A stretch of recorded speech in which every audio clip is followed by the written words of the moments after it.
आपल्याला संदर्भ घ्यायचा आहे कोणत्या सब्जेक्टच्या अनुषंगाने, तर आपण इथं बघतोय पॉलिटीचा रेफरन्स.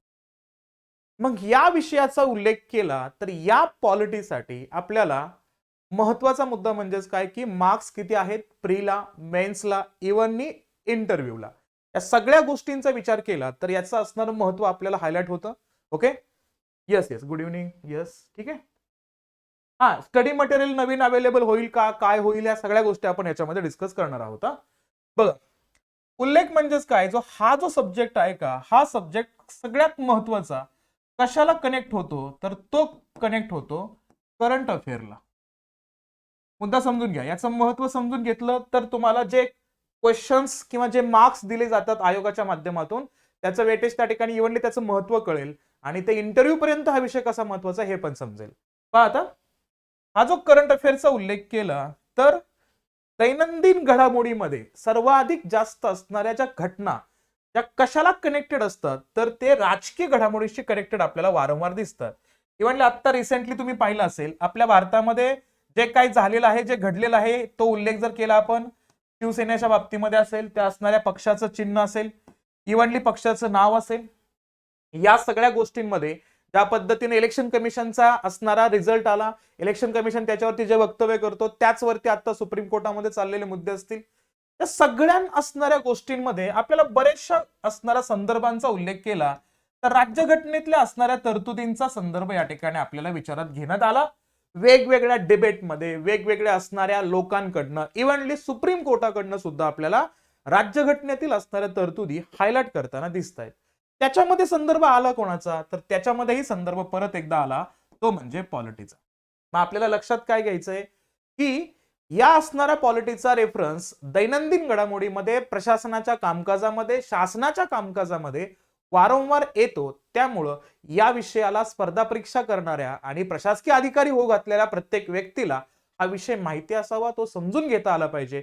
यासाठी आयोगानं हा असणारा सब्जेक्ट आपल्या असणाऱ्या सिलेबस मध्ये देताना दिसतोय. त्यामुळे हेही लक्षात घेणं अपेक्षित असणार आहे. म्हणून जर याचा उल्लेख केला तर प्रीला आपल्याला या असणाऱ्या सब्जेक्टला क्वेश्चन्स किती आहेत, तर इथं 15 क्वेश्चन्स आहेत, हे लक्षात घ्यायचं. प्रीला 15 क्वेश्चन्स आहेत.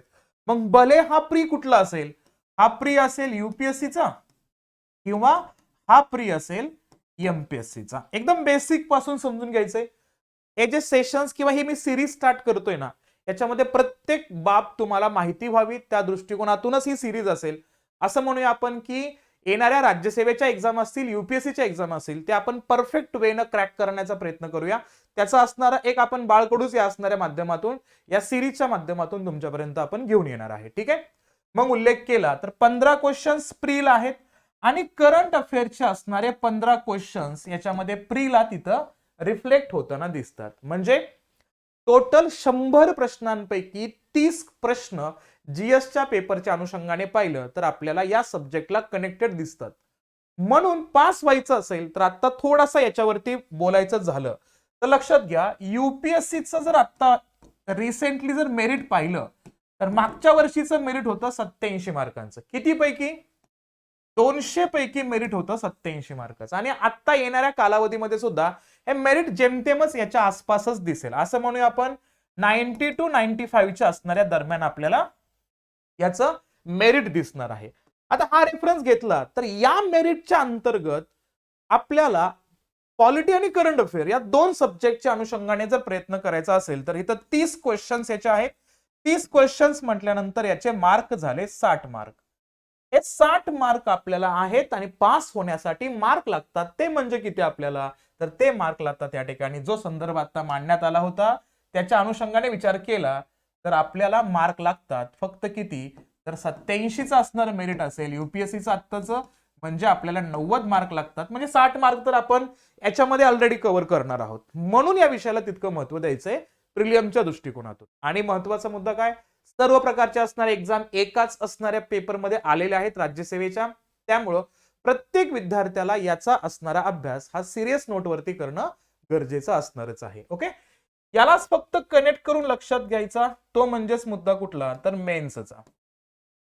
या मेन्स मध्ये आता मी दोन पॅटर्न बद्दल बोलणार आहे. याच्यामध्ये पहिल्यांदा उल्लेख करूया आपण जुना पॅटर्न 2024च्या विद्यार्थ्यांसाठी आणि नवीन पॅटर्न 2025च्या विद्यार्थ्यांसाठी. आता याच्यामध्ये पहा 2024चा उल्लेख केला तर इथं आपल्याला प्रश्न आहेत 150 आणि मार्क सुद्धा आहेत 150 या असणाऱ्या पेपरला पॉलिटीच्या अंतर्गत भारतीय संविधानाचा उल्लेख याच्यामध्ये येतो, राजकारणाचा संदर्भ येतो, ज्यालाच म्हणतो आपण जीएस चा पेपर क्रमांक 2 मेन्सच्या अनुषंगाने. दुसरा उल्लेख केला इथं तर 2025 ला जो नवीन पॅटर्न येणार आहे त्याच्यामध्ये या असणाऱ्या पेपरचं नाव परत सेमच आहे या ठिकाणी, जीएस चा पेपर 2च्या अंतर्गत. आणि याला किती मार्क आहेत तर याला मार्क आहेत किती तर 250 मार्क याच्यामध्ये असणार आहेत. फक्त याच्यामध्ये वेगळं पण काय आहे, याच्यामध्ये क्वेश्चन्स 150 नाहीत, आपल्याला रायटिंग करायचं, याच्यामध्ये आन्सर रायटिंगचा रेफरन्स असणार आहे, त्याच्यामुळे याच्यामध्ये टोटल क्वेश्चन्स असतील 20. त्यातले 10 क्वेश्चनचा उल्लेख केला तर ते असतील प्रत्येकी 10 मार्काला असे 100 आणि 10 क्वेश्चन्स असतील प्रत्येकी 15 मार्काला असे 150 मार्क, असे टोटल 250 मार्कांचा असणारा पेपर या ठिकाणी आपल्याला दिसेल 2025 साठी. म्हणजे जे विद्यार्थी आता सध्या फर्स्ट इयर, सेकंड इयरला आहेत, थर्ड इयरला आहेत, ज्यांना एक्झाम द्यायचे 25 साठी, त्यांनी याच पद्धतीचा असणारा पेपर आपल्या डोळ्यासमोर ठेवायचा आणि मग इथं या ठिकाणी आपल्याला अभ्यासाला सुरुवात करायची. यस यस यस, हा थोडे दिवस लागले आपल्याला लेक्चर मध्ये येण्यासाठी. हा ठीक, ओके. मग हा संदर्भ याच्यामध्ये घ्यायचा. काय लक्षात घ्यायचं इथं, नवीन पॅटर्नच्या अंतर्गत 250 मार्क आणि जुन्या पॅटर्नच्या अंतर्गत 150 मार्क. प्रीला 15 मार्क, मेन्सला 150 मार्क. आणि पुढे अजून गेलो आपण याच्यामध्ये तर इथं लक्षात घ्यायचं इंटरव्ह्यू जो आहे का आपला, या असणाऱ्या इंटरव्ह्यू मध्ये आपल्याला जे प्रश्न विचारले जातात का ते रिलेव्हंट असतात याच असणाऱ्या सब्जेक्टला. कारण दैनंदिन घडामोडी घडत असतात, भारत एखाद्या देशासोबत इंटरनॅशनल कोलॅबोरेशन करत असतो, त्या पद्धतीचे क्वेश्चन्स असतील. जसं आता सिंपल एक मी प्रश्न करतो, मला कमेंट बॉक्समध्ये उत्तर देण्याचा प्रयत्न करा. आता सध्याला एका देशातील असणारे वाघ हे नामशेष झालेले आहेत 2007 आणि 2008च्या कालावधीमध्ये, आणि ते देश भारतातील असणारे जे वाघ आहेत का ते वाघ त्या देशामध्ये आणण्यासाठी प्रयत्न करतोय. त्या देशाचं मला नाव सांगा पटकन कमेंट बॉक्समध्ये. जसं तुम्ही सध्या ऐकता पहा, काय आपल्या भारतामध्ये चित्ता जो आहे का, भारतीय चित्ता हा 1952च्या कालावधीमध्ये नामशेष झालेला होता. त्याचा शेवटचा चित्ता आढळला होता 1948च्या कालावधीमध्ये. मग आता काय करतोय आपण, आता 2 देशाकडनं हे चित्ते भारतामध्ये आणतोय. त्यामध्ये सगळ्यात महत्वाचा उल्लेख नामिबियाचा असणाऱ्या देशाचा रेफरन्स घेतोय. यासोबतच पाहिलं आपण तर आता शेवटी साऊथ आफ्रिकन असणाऱ्या देशांमधनं पण आपण हे चित्ते आणतोय. नामिबियाचा रेफरन्स पाहिला तर यातले असणारे 8 चित्ते आणले होते आणि साऊथ आफ्रिकेकडनं आता आपण 12 चित्ते, असे टोटल आपल्या भारतामध्ये 20 चित्ते. त्यातला एक चित्ता आता नुकताच त्या ठिकाणी मरण पावले. त्याचं नाव काय आहे मला कमेंट बॉक्समध्ये तुम्ही याचं उत्तर देणार आहात.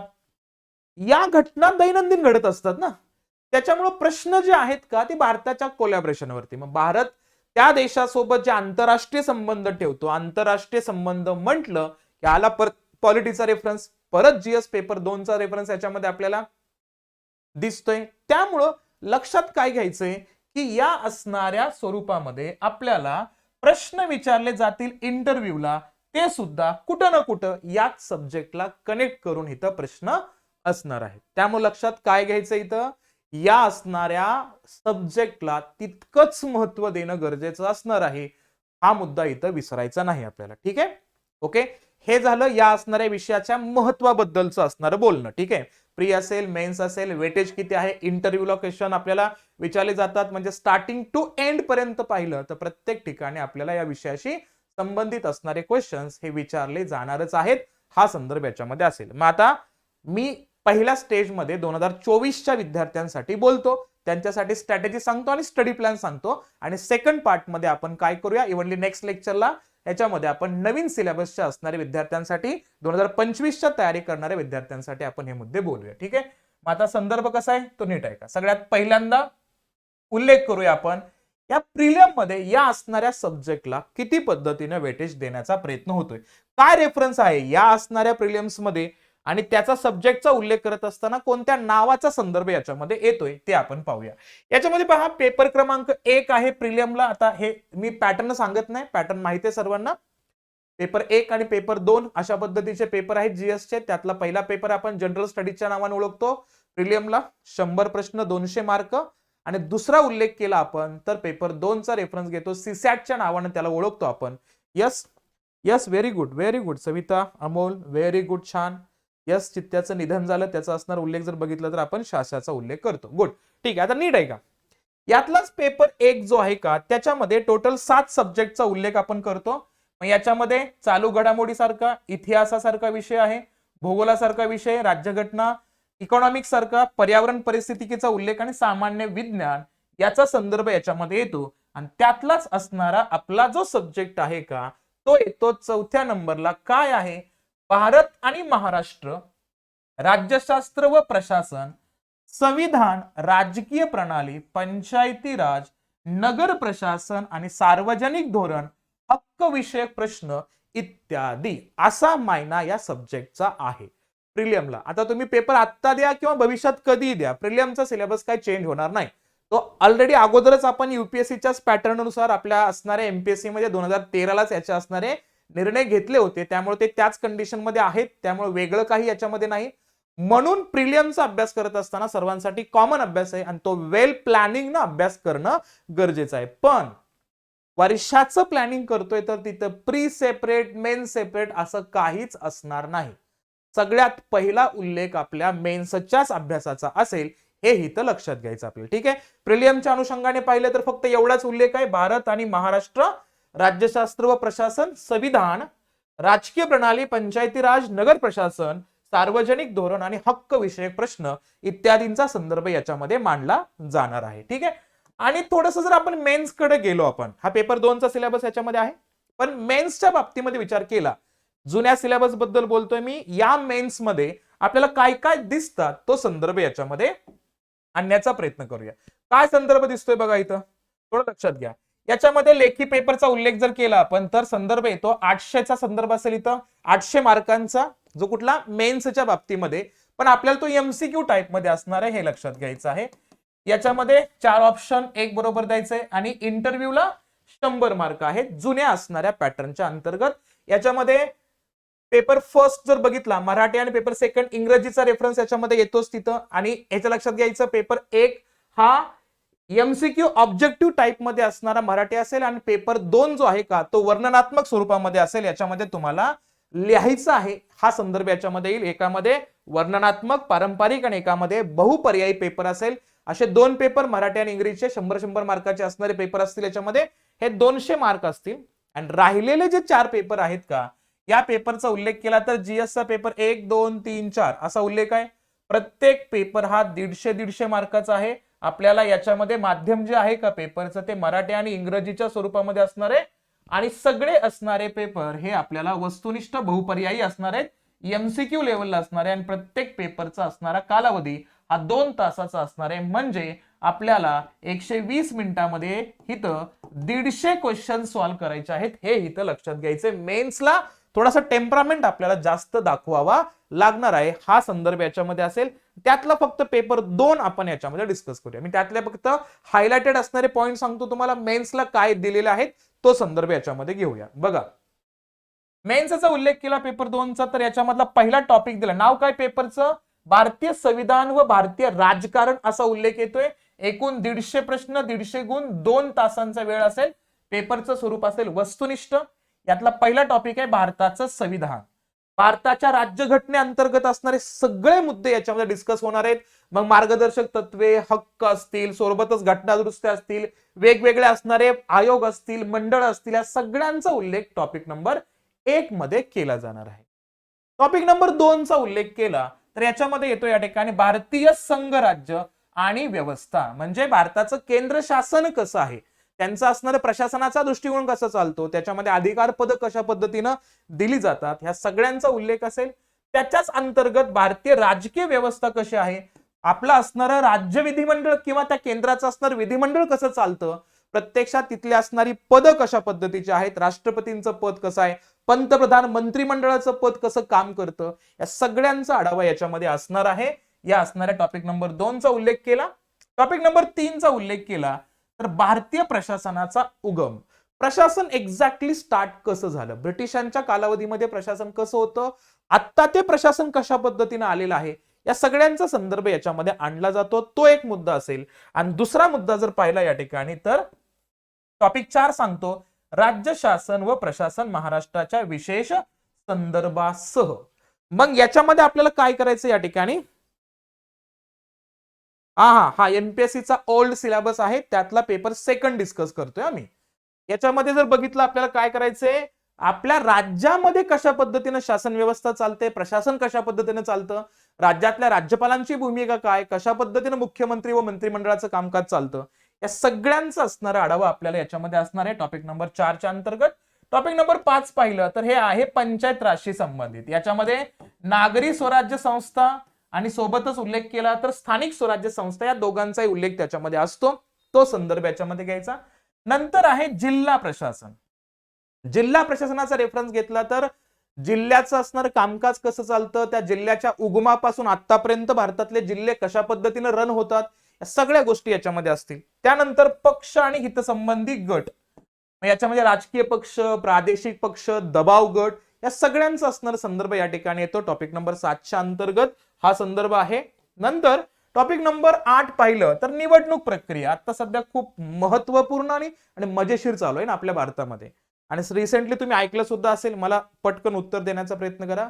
आता नुकतंच या वर्षाच्या एंडिंगला किंवा पुढच्या वर्षीच्या जानेवारीमध्ये आपल्या भारतातल्या शेजारच्या एका देशामध्ये इलेक्शन्स होणार आहेत.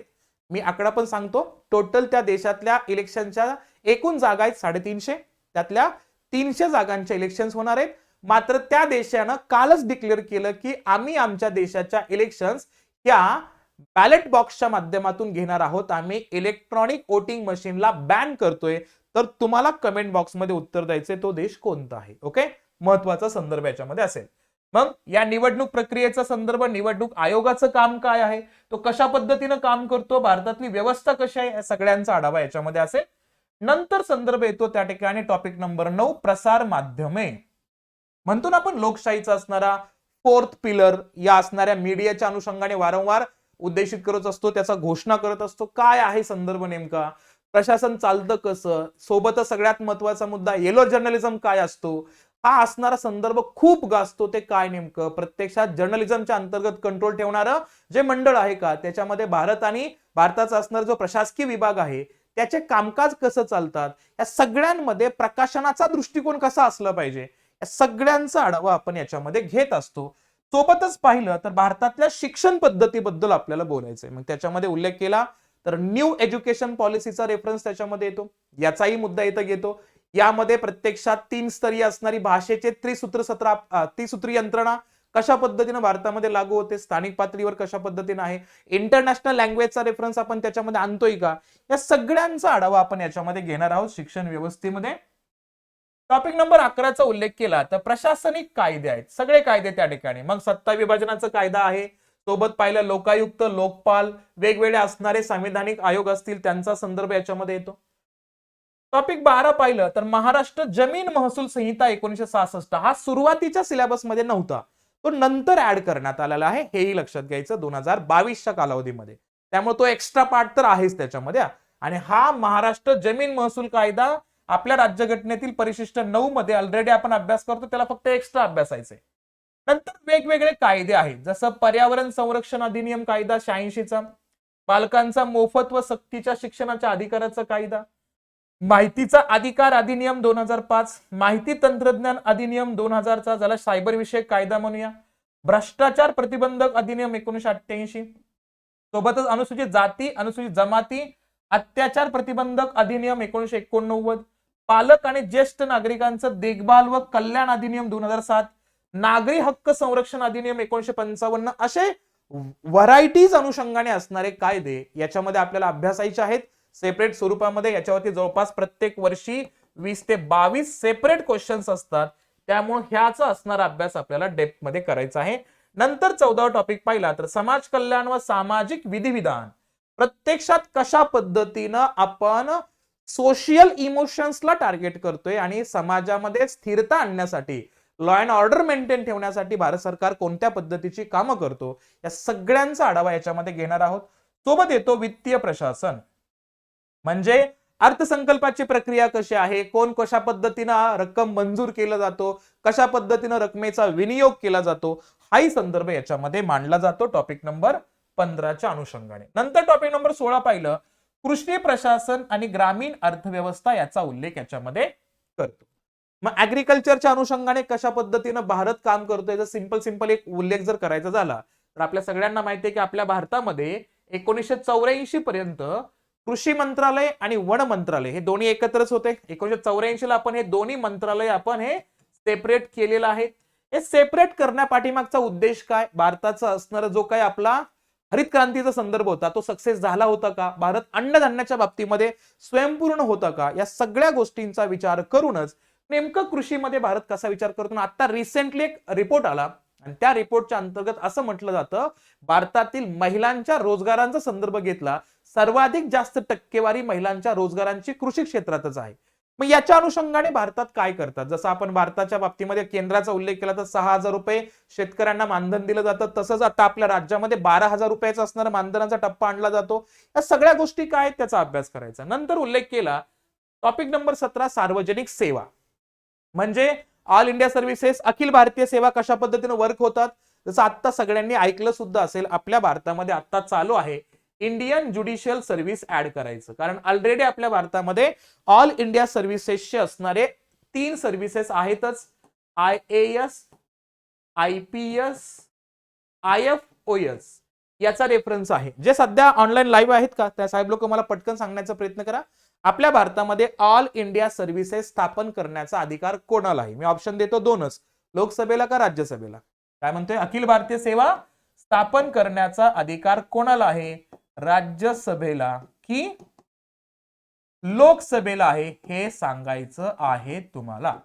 ठीक आहे, मग त्या संदर्भातले मुद्दे डिस्कस करायचे, सोबतच त्याची भरती आणि प्रशिक्षणाचा संदर्भ कसा आहे, वेगवेगळे प्रशिक्षण संस्था कशा आहेत प्रशासकीय अधिकाऱ्यांच्या, लाल बहादूर शास्त्री प्रशासन अकादमी असेल, सरदार वल्लभभाई पटेल राष्ट्रीय पोलीस अकादमी असेल, यशदा असेल, वेगवेगळ्या संस्था असतील, यांचा उल्लेख करायचा.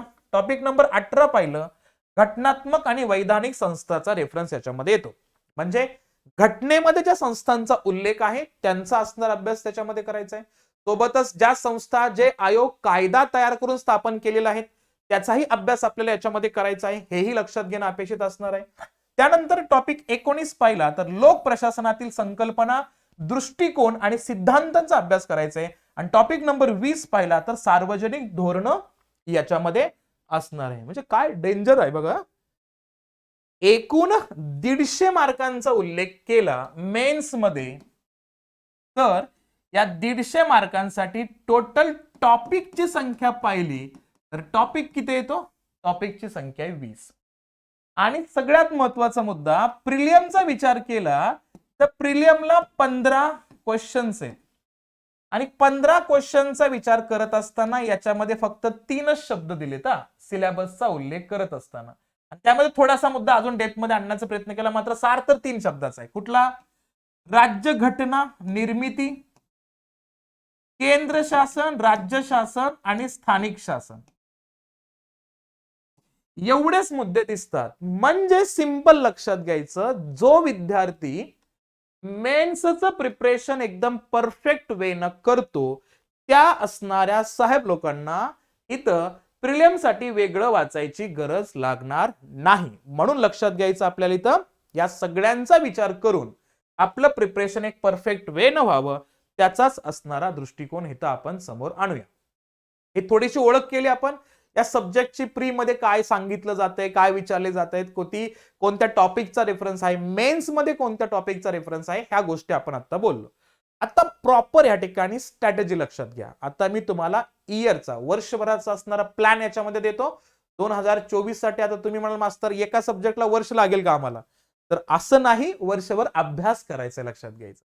म्हणजे वर्षभर विषय वाचायचा नाही आपल्याला, वर्षभर विषय समजून घ्यायचा नाही. समजून घेण्यासाठी कालावधी खूप कमी लागणार आहे आणि समजून घेण्यासाठीचा कालावधी आपण मार्क करून ठेवायचा. 2024 ला एक्झाम द्यायची आपल्याला, कदाचित एक्झाम जून किंवा मे मध्ये होईल. या असणाऱ्या एक्झाम मध्ये आपल्याला आत्तापासूनच प्रिपरेशन करायचंय आणि सब्जेक्ट कव्हर करायला किती कालखंड द्यायचा आहे आपल्याला इथं, तर 3 महिन्यांचा कालखंड इथं प्रॉपर वेनं द्यायचा आहे. वेळ दिलाच पाहिजे आणि मी पूर्ण वेळ 3 महिने म्हणतोय. जर तुम्ही इतर सब्जेक्ट याच्यासोबत वाचणार असाल, सर समजा एक सब्जेक्ट यात ऍड केला अजून तुम्ही, काही विद्यार्थ्यांना असं वाटतं की एक सब्जेक्ट खूप बोर होतं, त्यामुळे मी 2-2 सब्जेक्ट घेऊन त्या ठिकाणी प्रिपरेशन करेन, तर इथं आपल्याला हे डबल करावे लागतील मंथ. म्हणजे त्या कंडिशन मध्ये किती मंथ होतील इथं, तर इथं होतील हे 6 मंथ होतील, हेही इथं लक्षात घ्यायचं. संदर्भ पहा, प्रॉपर वेन अभ्यास केला. आता किती वेळ अभ्यास करायचे तुमच्यावर डिपेंड आहे. 6 ते 7 तास अभ्यास केला दररोजच्या स्वरूपामध्ये तरी चालेल. 4 ते 5 तास अभ्यास केला दररोजच्या स्वरूपामध्ये तरी चालेल. सुरुवातीला काहीच अभ्यास होत नाहीये, 2 ते 3 तास अभ्यास केला तरीही चालेल. काहीच होत नाही, 15 मिनिटापासून स्टार्ट करा अभ्यास करायला तरीही चालेल. सुरुवात करणं गरजेचं आहे. ठीक आहे, तुम्हाला ज्या वेळेनं, ज्या पद्धतीनं, ज्या माध्यमातून अभ्यास करणं योग्य वाटेल तो अभ्यास करा. ऑनलाईन रिसोर्सेस खूप मोठ्या पद्धतीने अवेलेबल आहेत. ऑनलाईन तुम्ही युट्यूब बघता, युट्यूबवरती खूप जास्त रिसोर्सेस आहेतच. प्लस आपला क्लास जो आहे का तो तुम्हाला या पद्धतीचा असणारा स्ट्रॉंग बॅकअप त्या ठिकाणी देणार आहे. आणि नेक्स्ट जी बॅच आपली असणार आहे का ती 2024 साठीच असेल.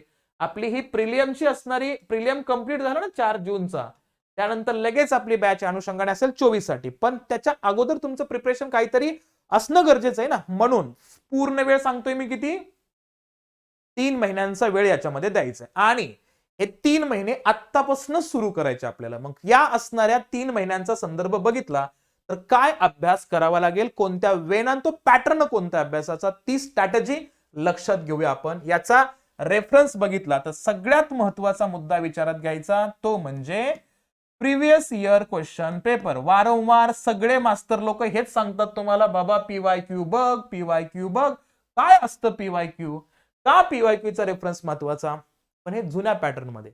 नवीन पॅटर्नचा अभ्यास करणाऱ्या विद्यार्थ्यांना युपीएससी बघावं लागेल. युपीएससीच्या अनुषंगाने त्या ठिकाणी प्रिपरेशनचा पार्ट बघावं लागेल, अभ्यास करावा लागेल, तो वेगळा मुद्दा. मात्र आता जुन्या पॅटर्न बद्दल मी बोलतोय तर मी जुन्याबद्दलच बोलेन की 2012 पासून आतापर्यंतचे असणारे जे क्वेश्चन पेपर आहेत का, मी 12 पासूनच म्हणणार हा, 2022 पर्यंतचे सगळे प्रिव्हियस इयरचे क्वेश्चन पेपर घ्यायचे, प्री आणि मेन्सचे.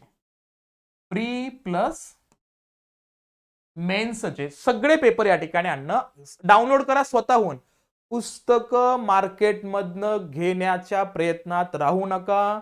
कदाचित त्या असणाऱ्या पुस्तकाचा उल्लेख जर केला तर ज्या लेखकानं ते लिहिलेलं आहे कदाचित त्याने कंटाळा केला असेल, 2-3 प्रश्न गाळले असतील, तर त्या प्रश्नांचं असणारं भरपाई आपल्याकडनं होणं पॉसिबल नाही. म्हणून मी कोणत्या लेखकाला नाव ठेवत नाही. पुस्तकं कधी घ्या, जेव्हा सगळा अभ्यास झाल्यानंतर टॉपिक वाईज अनालिसिस केलेलं असतं त्या पुस्तकांमध्ये, त्याचे क्वेश्चन सॉल्व्ह करण्यासाठी घ्या. पहिल्यांदा आयोगच फोकस करायचा, आयोगाचेच क्वेश्चन पेपर घ्यायचे इथे, आणि ते घ्यायचे सगळे प्री आणि मेन्सचे क्वेश्चन पेपर घ्यायचे 12 ते 2022 पर्यंतचे, आणि सगळ्यात पहिल्यांदा याला अनालिसिस करायचं. अनालिसिस करणं म्हणजे काय, सिंपल आहे. समजा उलट जायचं अनालिसिस करताना. सगळ्यात पहिल्यांदा 2022 चा मेन्सचा पेपर घेतला आपण, तर या मेन्सच्या पेपरमध्ये आपल्याला किती प्रश्न येतो, 150 प्रश्न आहेत. आपण पहिल्यांदा अभ्यास करत असताना पीवायक्यूच्या अगोदरही काय वाचलेलं असतं, या ठिकाणी सिलेबस वाचलेला असतो. सिलेबस आपल्याकडे पाहिजे, सिलेबसची प्रिंटच आपल्याकडे असली पाहिजे, जेणेकरून या असणाऱ्या सिलेबसला आपल्याला विसरायचं नाही. आपण ज्या नोटबुक मध्ये नोट्स काढणार आहेत त्याच्या पहिल्या पेजवरती आपला सिलेबस लिहिलेला असला पाहिजे तुमचा, किंवा तो चिटकवून तरी टाका.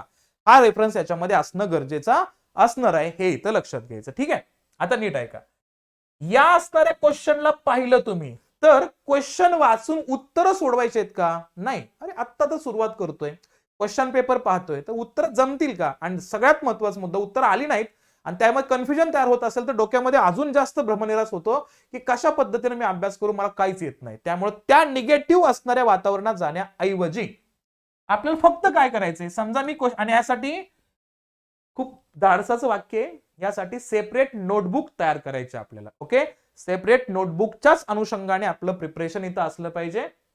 प्रत्येक असणाऱ्या सब्जेक्टसाठी सेपरेट नोटबुक तयार असावी तुमची. मेन्ससाठी वेगळी आणि प्रीसाठी वेगळी केलं तरी चालेल, नाही करता आलं तरी चालेल, एकाच मध्ये तुम्ही सगळे ऍड करा, एका वहीमध्ये सगळे बसतील सगळे पेपर सुद्धा.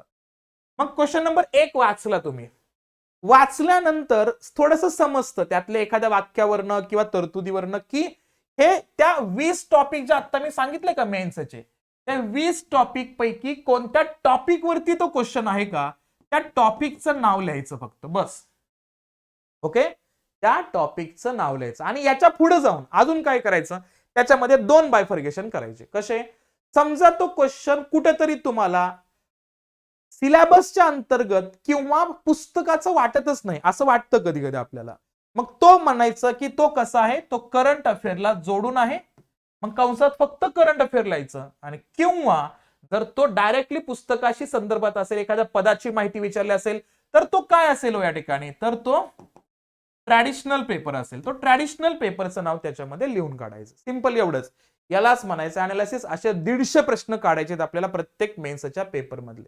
याच्यापेक्षा वेगळं काही करायचं नाही साहेब लोक. ओके, पहिल्यांदा नाव, तो प्रश्नपत्रिकेचं इयर लिहायचं, पहिला आकडा लिहायचा, टॉपिक कोणता आलाय बाबा त्याच्या टॉपिकचं नाव लिहायचं, प्रश्न कोणत्या स्वरूपाचा आहे, करंट अफेअर्सशी कनेक्टेड आहे का, तो डायरेक्टली ट्रॅडिशनल वे न विचारलेला प्रश्न आहे, तेवढंच फक्त लिहायचं. असे सगळे क्वेश्चन कव्हर करून टाकायचे. का माहितीये का, जेव्हा समजा एखादा असणारा प्रश्न तुम्ही वाचताय आणि त्या वाचल्यानंतर तुम्हाला समजलं राष्ट्रपतींच्या असणाऱ्या इलेक्शन वरती तो प्रश्न विचारलाय आणि आता इलेक्शन झाले 2022 ला, त्याच्यावरती तो प्रश्न विचारला होता असं तुम्हाला समजलं, पण राष्ट्रपतीच्या प्रश्नामध्येच तुम्हाला एक प्रश्न विचारला राष्ट्रपतींचं असणारं त्या ठिकाणची अनामत रक्कम, या अनामत रकमेवरती प्रश्न विचारला, तर तुम्ही पुस्तक जेव्हा वाचाल, टॉपिक जेव्हा वाचाल ना, तेव्हा राष्ट्रपतीच्या अनामत रकमेचा टॉपिक चुकूनही तुम्ही मिस करणार नाहीत, हे लक्षात घ्यायचं. त्यामुळं खूप स्ट्रॉंगली या असणाऱ्या टप्प्याकडे बघायचं, या क्वेश्चन पेपरच्या अनालिसिस कडे बघणं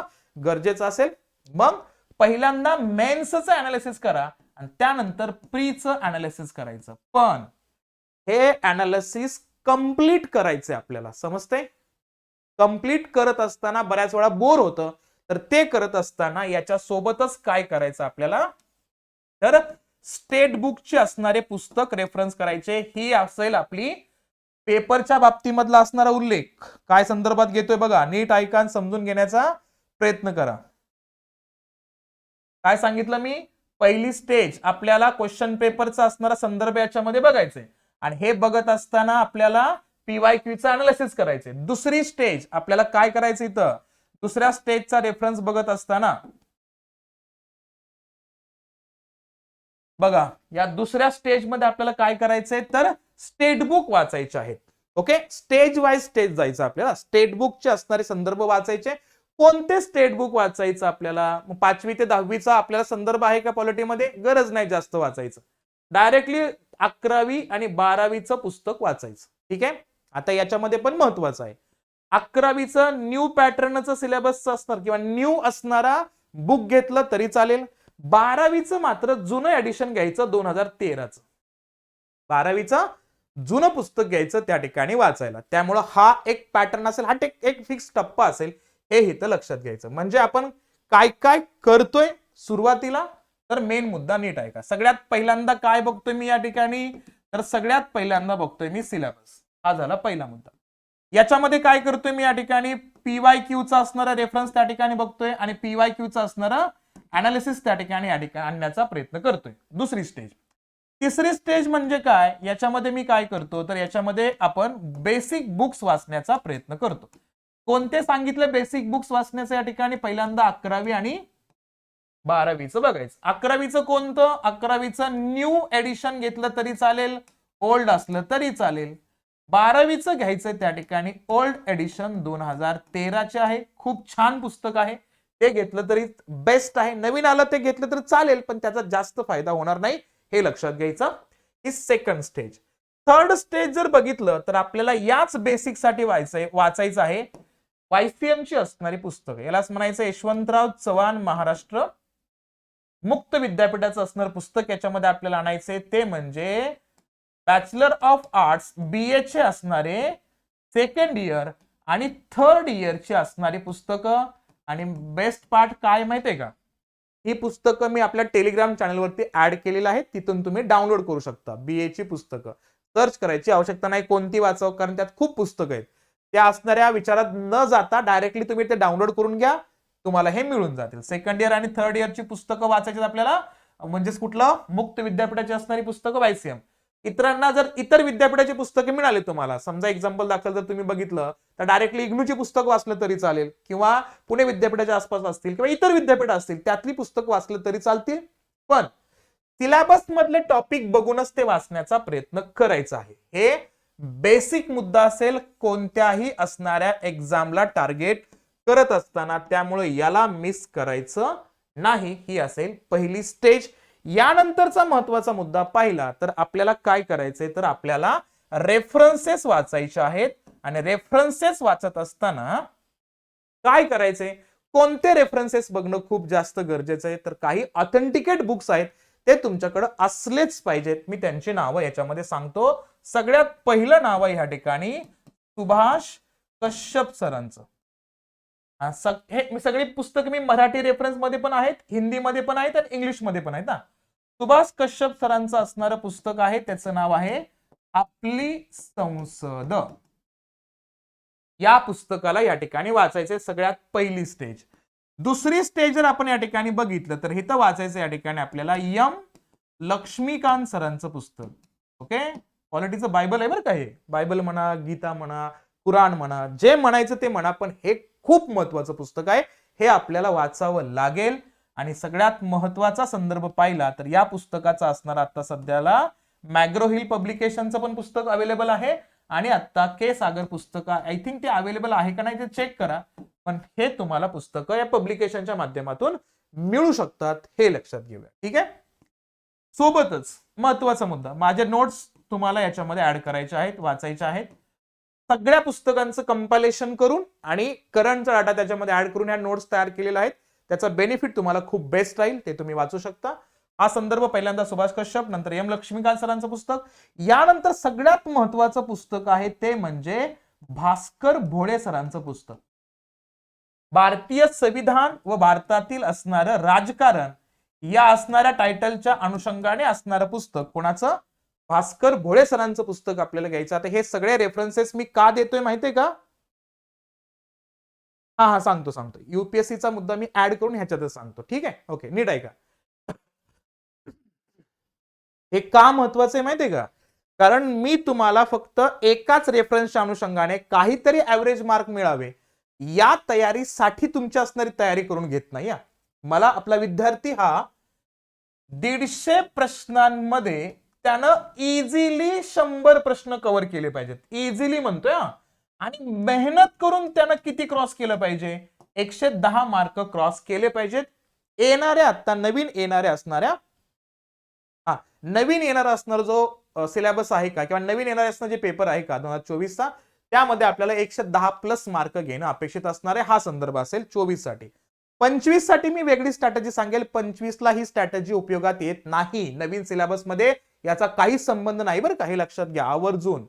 इथं आपल्याला अडचणीत यायचं नाहीये. एक थोडासा वेगळा प्लॅन आहे. कशासाठी?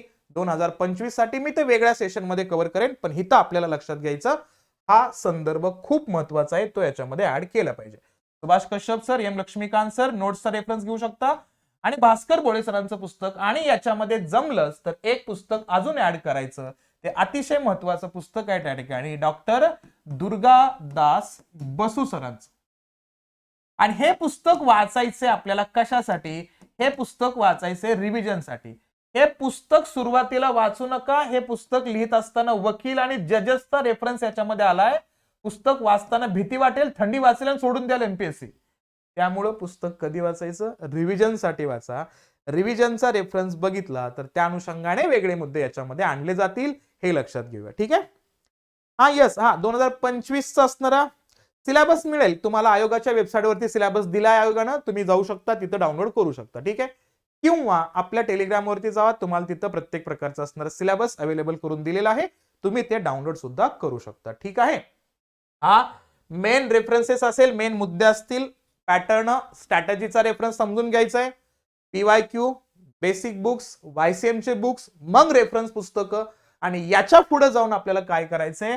परत प्रिव्हियस इयरचे असणारे क्वेश्चन पेपर बघायचे. मात्र आता हे क्वेश्चन पेपर काय करायचे? सॉल्व्ह करायचे. नीट आहे का? सगळ्यात पहिल्यांदा सुरू करत असताना पण पीवायक्यू बघितलेत आपण, पण ते पीवायक्यू फक्त बघितलेत. त्याला अनालिसिस केले, ते सॉल्व्ह नाही केले. सॉल्व्ह कसे करणार, वाचलंच नाही काही मी कसं काय समजणार आपल्याला, म्हणून नंतर सॉल्व्ह करायचे. मग याचा एक नवीन मुद्दा असा असू शकतो, तो काय, समजा तुम्ही एखादा टॉपिक वाचला पुस्तकातनं, रेफरन्सेस मधनं, बेसिक अगोदर पूर्ण केलाय, रेफरन्सेसच्या पुस्तकातनं समजा लक्ष्मीकांत सरांचं पुस्तक वाचते, टॉपिक कव्हर केला आणि नंतर पीवायक्यू लगेच सॉल्व्ह करायचे, म्हणजे तो टॉपिक लगेच कव्हर झाला पाहिजे. ठीक आहे, याला काय म्हणतो आपण त्या ठिकाणी, तर याला म्हणतो आपण सगळ्यात महत्वाची स्ट्रॅटेजी. मी ऑब्विसली पहिल्या दिवसापासून हे वारंवार सांगत असतो, याला म्हणायचं क्यू आर स्ट्रॅटेजी. ओके, नाही नाही नाही नाही, कंबाईनचा असणारा स्ट्रॅटेजी प्लॅन पूर्ण वेगळा आहे. तुम्ही त्या कंबाईनला याच्यामध्ये मिक्स करू नका, कारण त्या कंबाईन मध्ये ग्रुप बी सोबत ग्रुप सी पण ऍड केलाय, त्यामुळे पातळी बऱ्याच अंशी थोडस त्या ठिकाणी फ्लक्च्युएट होणार आहे. त्यामुळे त्याच अँगलनं कंबाईन कडे बघू नका. आता ही स्ट्रॅटेजी काय आहे ते बघा. पहिल्यांदा question paper analysis Q, R म्हणजे रीडिंग, वाचायचे, मग याच्यामध्ये basic plus references plus advance, आणि पुढचा क्यू म्हणजे क्वेश्चन पेपर सॉल्व्ह करायचे. क्वेश्चन पेपर सॉल्व्ह करत असताना आपले काही मुद्दे चुकणार आहेत, ते चुकल्यानंतर परत त्याचं अनालिसिस करायचं आहे, आणि ते अनालिसिस केल्यानंतर कळतं आपल्याला की अरे हा मी हा टॉपिक वाचलाच नव्हता, हा भाग मी कव्हरच केला नव्हता, त्याच्यामुळे मला हा टॉपिक वरचे क्वेश्चन सोडवता आले नाहीत. मग त्यासाठी एक्स्ट्रा रीडिंग करायचं, तिथं इंटरनेटचा वापर करायचा. कारण आता सध्याला आपल्या साहेब लोकांचा एकच मोठा प्रॉब्लेम आहे, इंटरनेटचा वापर सुरुवातीलाच केला जातो, असं करायचं नाही. हा, म्हणून तर मी सांगितलं या ठिकाणी व्हॉइस ऑफ द डे सवी, तुम्हाला आत्ताच मी सेशन स्टार्ट करताना सांगितलं, हे लेक्चर 2023 साठी नाही, हे लेक्चर 2024-2025च्या विद्यार्थ्यांसाठी आहे. ओके, याच्यामध्ये तुम्ही अडकू नका, मी पहिल्यांदाच हे क्लिअर केलेलं आहे. ठीक आहे, ओके, या पॅटर्न नुसार आपल्याला अभ्यास करायचा आहे. हा संदर्भ मी जुन्या पॅटर्न नुसार विद्यार्थ्यांच्या प्रिपरेशन करणाऱ्या गटांसाठी सांगितलेलं आहे, त्यांचं टार्गेट आता 2024 आहे, त्यांच्यासाठी सांगितलेलं आहे. पण हा सगळा अभ्यास अपूर्ण आहे. तुम्ही म्हणाल मास्तर एवढं वाचलं, एवढे सगळे मुद्दे पीवायक्यू बघितले, क्वेश्चन पेपर सॉल्व्ह केले, तरी कसं काय म्हणता हा सगळा असणारा अभ्यास अपूर्ण आहे? कारण एक मुद्दा नीट ऐका, याला जोपर्यंत तुम्ही करंट अफेअरची जोड देत नाही, जोपर्यंत करंट अफेअर तुम्ही इंटरलिंक करत नाही, तोपर्यंत तुमचा अभ्यासच होणार नाही, हे लक्षात घ्यायचं. कारण प्रीला आणि मेन्सला विचारला जाणारा प्रत्येक प्रश्न, मी तर असं म्हणतो प्रत्येक प्रश्न कुठं ना कुठं तो करंट अफेअरला जोडूनच असतो. राष्ट्रपतीच्या इलेक्शन झाल्या, राष्ट्रपती पदावर प्रश्न विचारला, विधानसभांच्या इलेक्शन लागल्या, केंद्राच्या लोकसभेच्या इलेक्शन्स लागल्या, लोकसभेच्या कामकाजावरती प्रश्न विचारले, विधिमंडळाच्या कामकाजावरती प्रश्न विचारताना दिसतात. एखादा मागासवर्गीय आयोग किंवा SC ST ओबीसीचा आयोग चर्चेमध्ये आहे, आता सध्याला अहिर यांची असणारी नियुक्ती होताना दिसते आपल्याला मागासवर्गीय आयोगाच्या अनुषंगाने, तर त्यांचा संदर्भ असल्यामुळे ओबीसीच्या बेसिक मुद्द्यावरती प्रश्न विचारताना प्रयत्न आपल्याला दिसतो. म्हणून लक्षात घ्यायचं या ठिकाणी की आपण डेली बेसिसवरती करंट अफेअर योग्य पद्धतीनं करणं गरजेचं आहे.